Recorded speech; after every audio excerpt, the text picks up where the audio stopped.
और महासागर की उत्पत्ति कैसे हुई। ओके, तो सबसे पहले देख लेते हैं कि महासागर और महाद्वीप की उत्पत्ति किस प्रकार से हुई। तो महासागर और महाद्वीप की उत्पत्ति उच्चावचों के कारण हुई। और उच्चावच 3 प्रकार के होते हैं।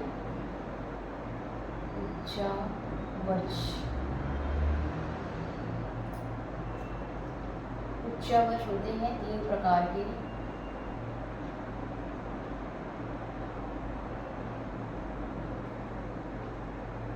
नंबर 1 प्रथम, और नंबर 2 द्वितीय, और नंबर 3 तृतीय।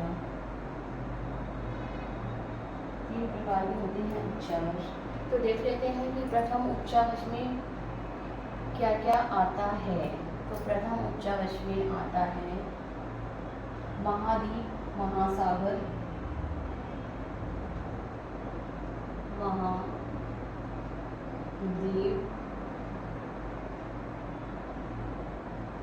और महासागर। महाद्वीप और महासागर प्रथम उच्चावच में आता है। ओके, पर्वत, पठार और मैदान आते हैं।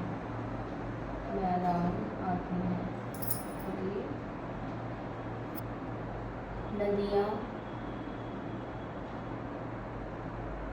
घाटियाँ,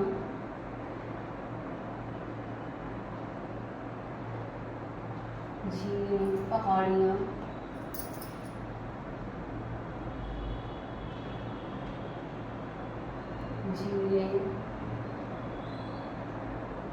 प्रपात इत्यादि आते हैं।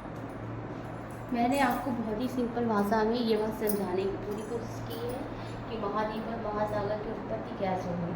तो महाद्वीप और महासागर की उत्पत्ति उच्चावचों के कारण हुई। और उच्चावच कितने प्रकार के होते हैं? प्रथम, द्वितीय और तृतीय। तो प्रथम उच्चावच में क्या क्या आता है? महाद्वीप, महासागर। और द्वितीय में पर्वत, पठार, मैदान। इसके बाद तृतीय उच्चावच में क्या क्या आता है? नदियाँ, घाटियाँ, पहाड़ियाँ, झीलें, प्रपात इत्यादि।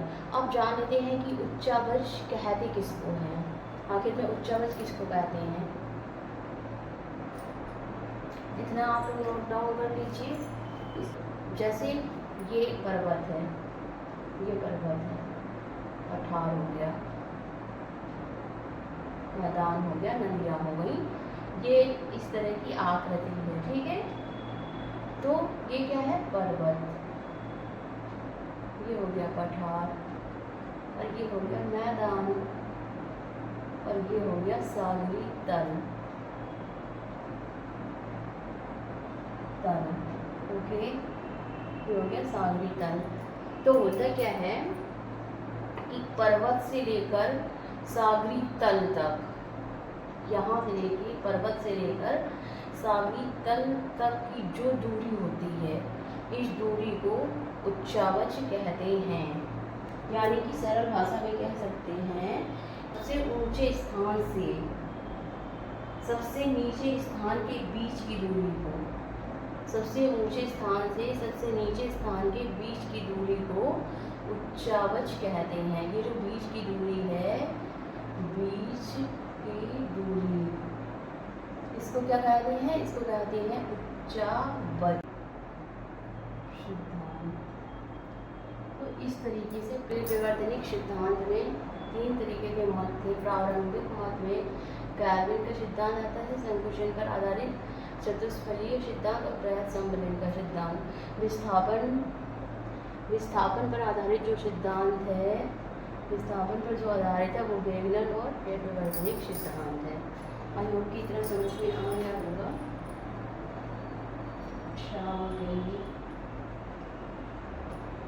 विस्थापन सिद्धांत ये किसका है? ये है अल्फ्रेड वेगनर का।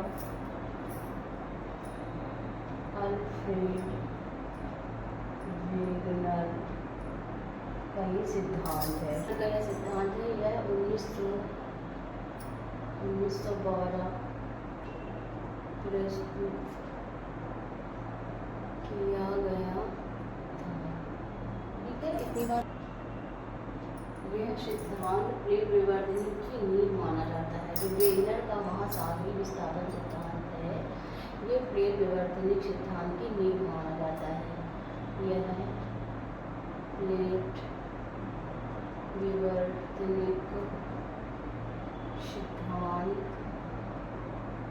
की नींव माना जाता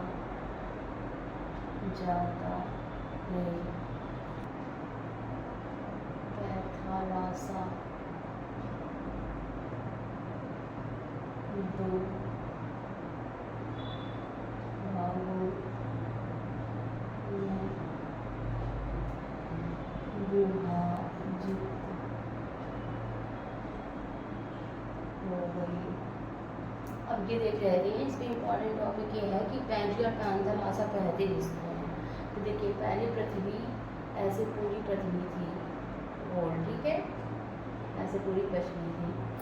फिर अचानक से यहाँ पर विस्थापन की प्रक्रिया हुई। ठीक है, विस्थापन की प्रक्रिया की वजह से इस तरीके से ये जो भाग है, ऐसे मैं मानक की करके ये चित्र बना रही हूँ।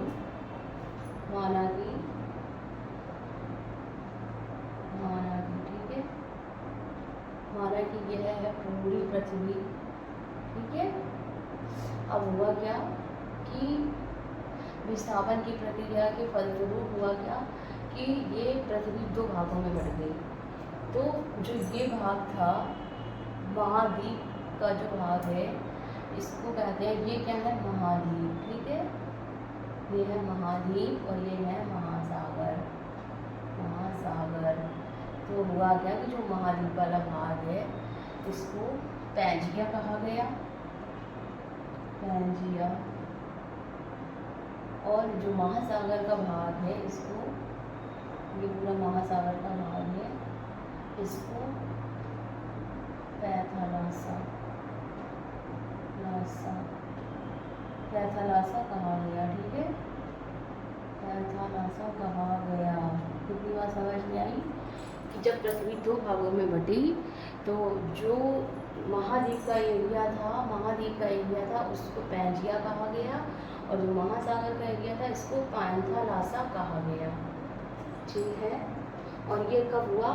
कार्बोनिफेरस युग में हुआ। ये बात समझ में आ गई।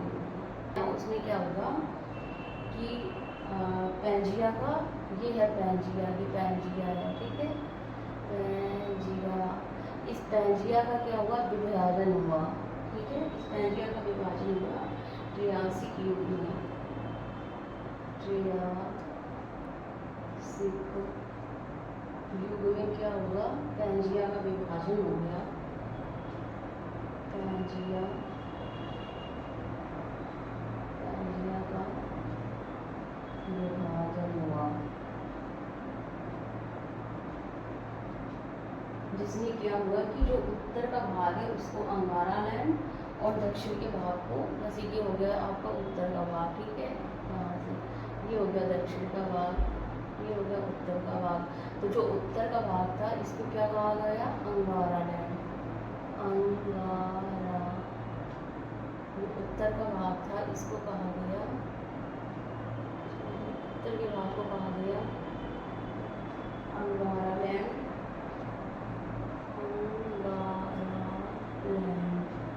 ठीक है, और जो ये दक्षिण का भाग था, इसको कहा गया गोंडवाना।